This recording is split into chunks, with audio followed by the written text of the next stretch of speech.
Bueno, hola a todos y a todas. Bienvenidos una vez más a este espacio de entrevistas del Espectador que realizamos con bastante frecuencia. Hoy tenemos al senador Humberto de la Calle como invitado.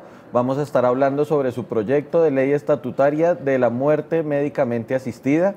Él es autor y ponente del proyecto. Y bueno, senador, ¿cómo está? Bienvenido. Bueno, un gran saludo, Andrés, y también al espectador por la generosidad de permitirnos discutir y reflexionar sobre este tema que yo creo que es importante para los colombianos. Ya van varios meses, desde agosto tengo entendido que se presentó el proyecto de ley y quiero preguntarle para empezar por qué decidió impulsar este proyecto. Tengo entendido que también está el senador Lozada, si no estoy mal, pero ¿por qué surgió este interés en este proyecto?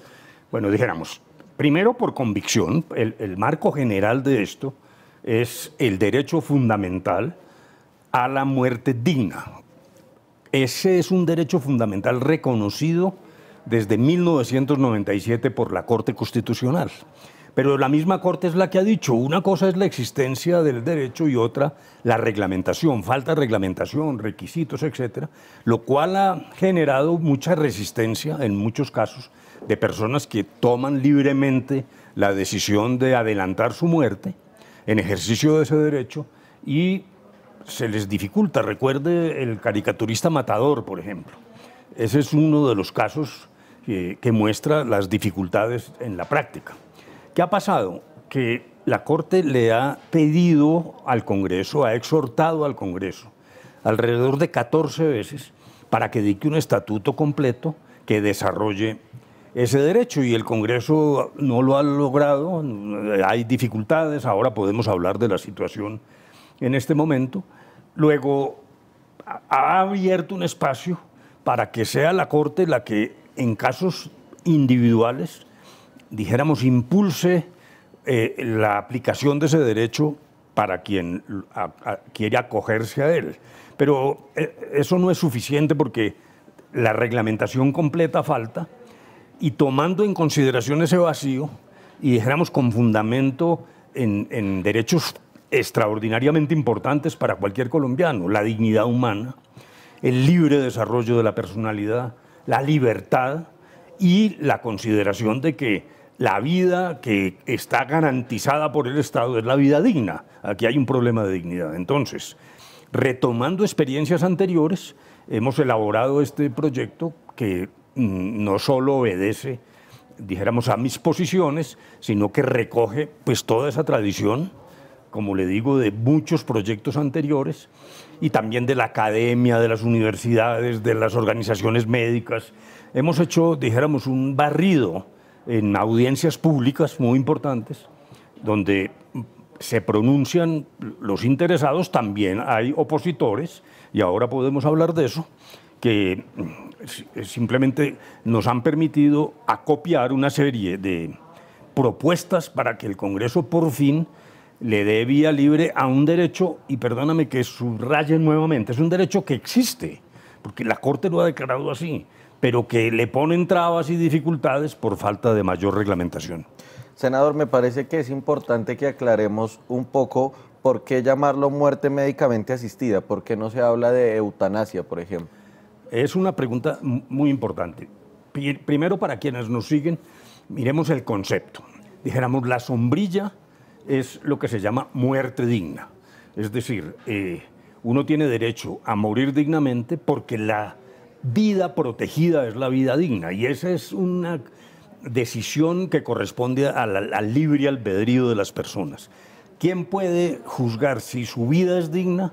Es el propio paciente que está sufriendo condiciones incurables, y ahora podemos volver a detallar qué quiere decir eso. Ahí está la sombrilla, que se manifiesta de tres maneras. Hay tres caminos para esa muerte digna. Primero, dijéramos, lo que se llaman cuidados paliativos.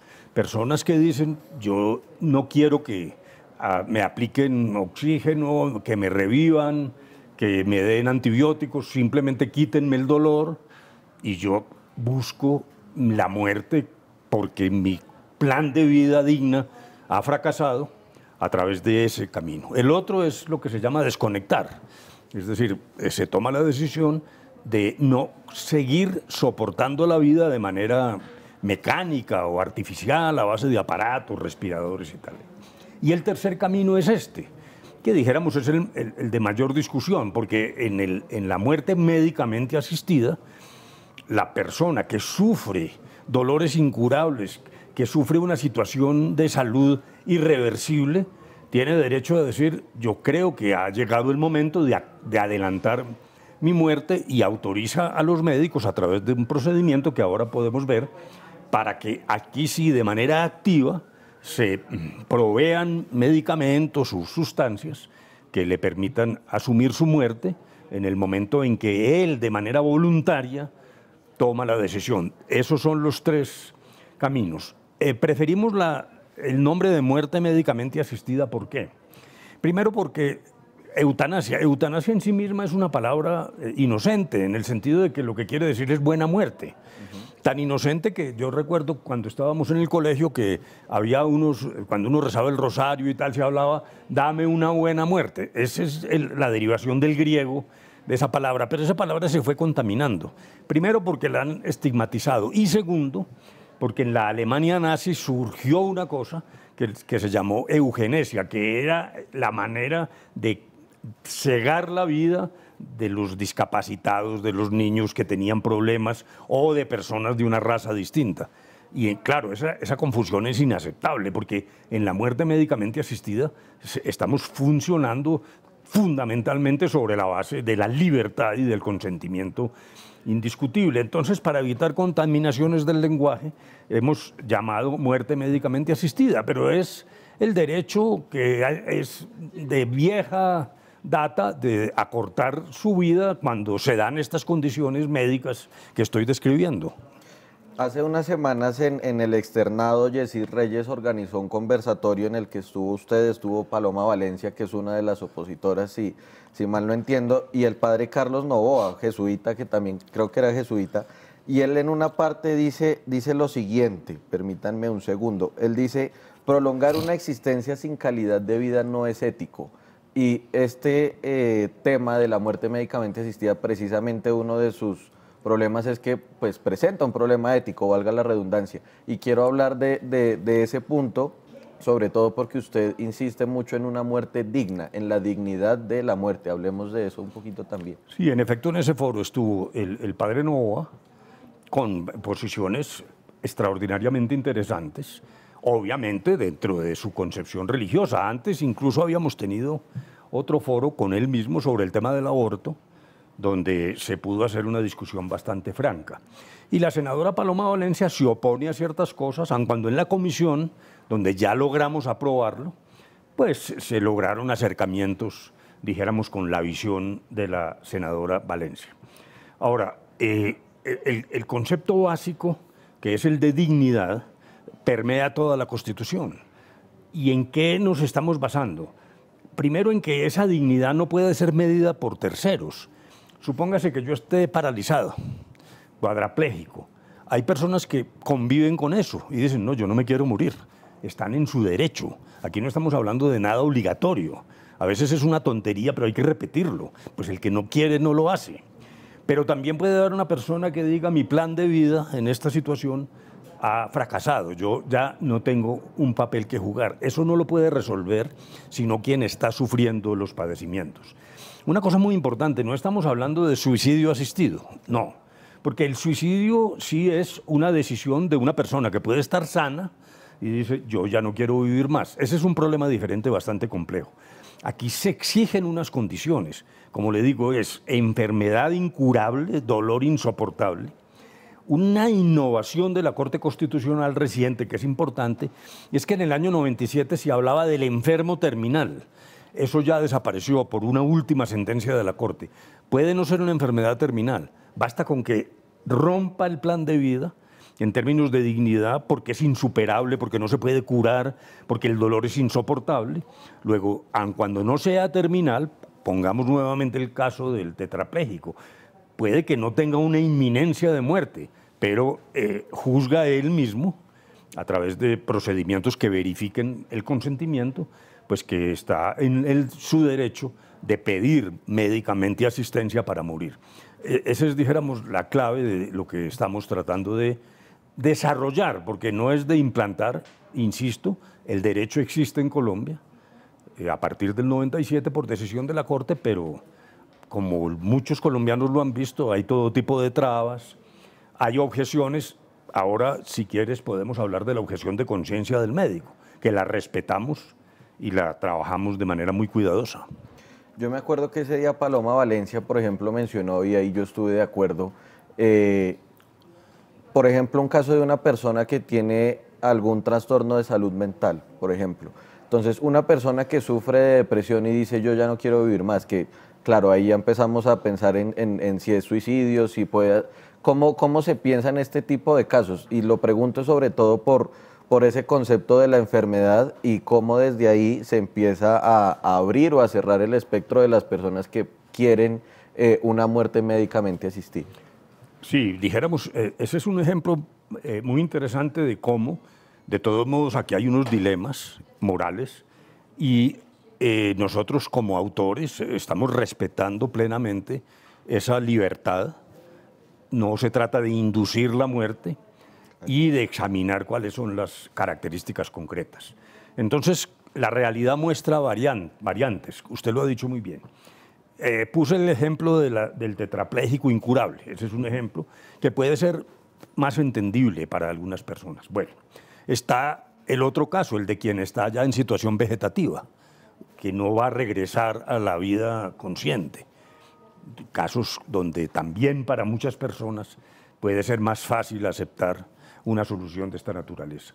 El caso de la enfermedad mental, claro, es más complejo, pero ¿qué quiere decir cuando exigimos la condición de incurable, insoportable, etcétera?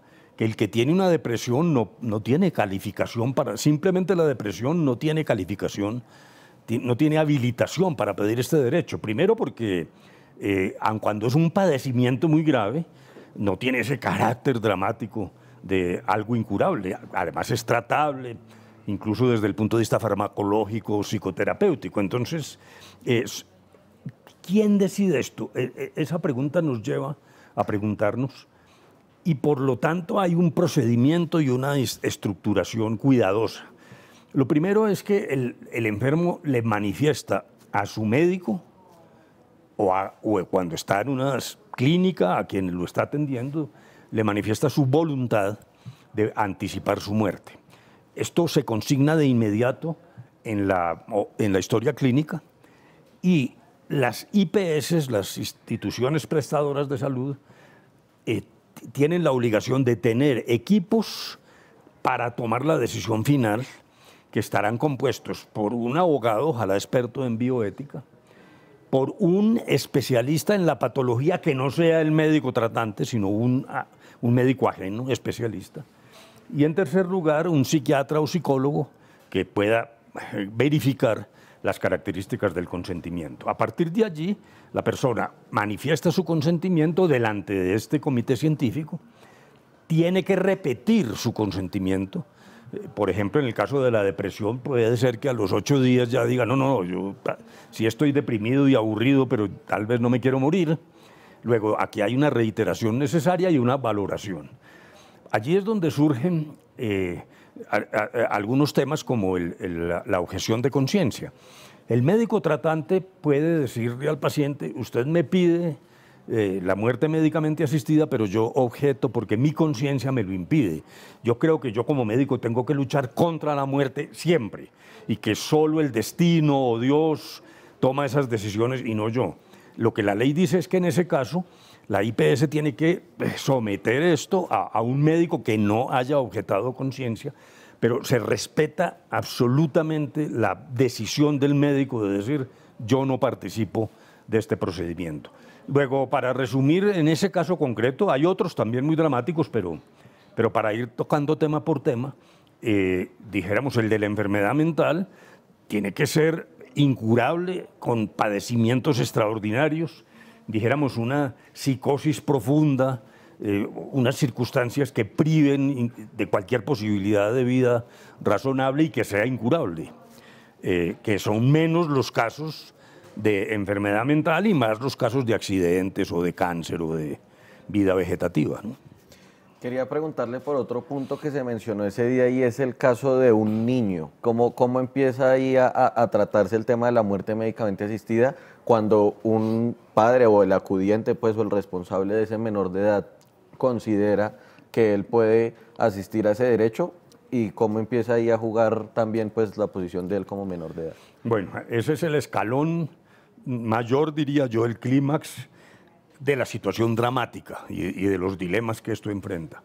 Porque claro, el caso de los niños genera unas repercusiones emocionales durísimas y por lo tanto hay necesariamente, humanamente, una resistencia a dar un paso de esta naturaleza. Entonces, ¿cómo ha evolucionado este tema? En una primera propuesta nos basábamos en establecer una edad de 6 años a partir de la cual el niño y quienes lo rodean, y en particular quienes ejercen la patria potestad, podían dar el paso de la muerte médicamente asistida. ¿Por qué 6 años? Porque psiquiátricamente hay suficiente literatura que muestra que un niño antes de 6 años puede tener conciencia de la muerte en el sentido de que algo que desaparece, se murió su perrito, él sabe que algo desaparece, pero no tiene conciencia aún de la irreversibilidad de la decisión. El niño puede entender, pero no puede consentir. Sin embargo, ante la necesidad dentro de la Comisión del Senado de buscar acuerdos, porque sí entendemos que la situación es dramática, hemos llegado a una edad de 14 años, a partir de la cual sí impera a plenitud la posibilidad de que el niño, en las condiciones irreversibles, no es cualquier enfermedad que pueda ser pasajera o curable, pues acuda a este procedimiento acompañado de sus padres, de quien ejerza la patria potestad. Pero, ¿qué quiero transmitir a quienes nos están siguiendo? Porque yo sé que les puede parecer horrendo, pero ¿cómo van a matar a un niño? Eso es más o menos lo que se dice con una pasión emocional muy grande. Pero miremoslo al revés. Si existe el derecho, porque existe, también es contradictorio que las personas tengan ese derecho menos los niños. Es como excluir a los niños de esa circunstancia. Por eso, lo que sí dejamos claro es que antes de los 14 años, bueno, esa edad, hay quienes quieren ir más adelante o más atrás, pero eso lo resolveremos en la plenaria. Lo que sí está claro es que antes de esa edad puede acudir a los cuidados paliativos o a la suspensión de la terapia, pero no a la muerte médicamente asistida. Y creemos que ahí se logra un equilibrio en una circunstancia absolutamente desgraciada. Cualquiera puede imaginarse la tragedia que es para unos padres ver un hijo en esta situación, pero también hay que pensar en la tragedia del niño. Luego, creo que hemos logrado un punto medio, dijéramos, razonable. Senador, para ir cerrando y que nos quede espacio para otras 2 preguntas ya fuera del proyecto de ley, ¿en qué estado, valga la redundancia, está el proyecto? Sí. ¿Cómo va? Y sobre todo, que esa pregunta también se la hacía en ese día, ¿cómo pensar que esta vez sí se va a dar y que no va a pasar lo que pasó las 14 veces anteriores? Pues primero, yo sí tengo ciertas preocupaciones porque hay que reconocer que aun cuando fue votada con una mayoría sólida en la Comisión Primera del Senado, dijéramos, en el ambiente de la plenaria hay que reconocer que, dijéramos, hay sectores que tienen objeciones. Nosotros respetamos las posiciones divergentes y así se hizo en la Comisión Primera. Esas posiciones divergentes provienen algunas de nociones religiosas. Hay personas que dicen solo Dios puede privar a una persona de su vida y lo respetamos. Quien así piense, pues no acude a esto que, insisto, es voluntario. Otras por temas culturales. En Occidente la muerte es como un tabú, casi que no se puede hablar de esto. Los orientales entienden un poco mejor. La muerte es un acontecimiento de la vida y es un acontecimiento natural y además es inescapable. Entonces también hay algo de pedagogía, de que empecemos a entender. Ha empezado a aparecer una buena literatura sobre el tema de la muerte y de cómo prepararse para ella, pues porque algún día llegará. Luego, yo creo que allá hay, dijéramos, un espacio para la discusión, pero también entendemos que haya resistencias, vamos a ver si lo logramos, Yo lo que pediría ahora es que no se puede prolongar demasiado esta circunstancia. El proyecto está en el orden del día hace 3 o 4 sesiones, pero ahí en un punto más bien bastante abajo, entonces nunca logramos llegar. Yo sí creería que al Congreso le pido, pues afrontemos este debate.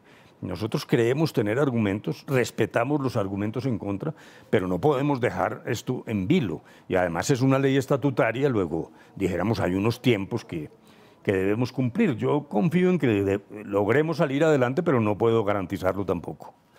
Pues senador, le pido el permiso para un capítulo aparte y ya para cerrar, porque creo que muchos estamos interesados en conocer su opinión al respecto. Empezó un nuevo capítulo de diálogos con el ELN. Ha habido varias polémicas, ha habido varios problemas y quiero preguntarle a usted cómo ve ese proceso, cómo ve la postura tanto de la guerrilla como del gobierno y qué cree que debe pasar para que la cosa se enderece un poquito.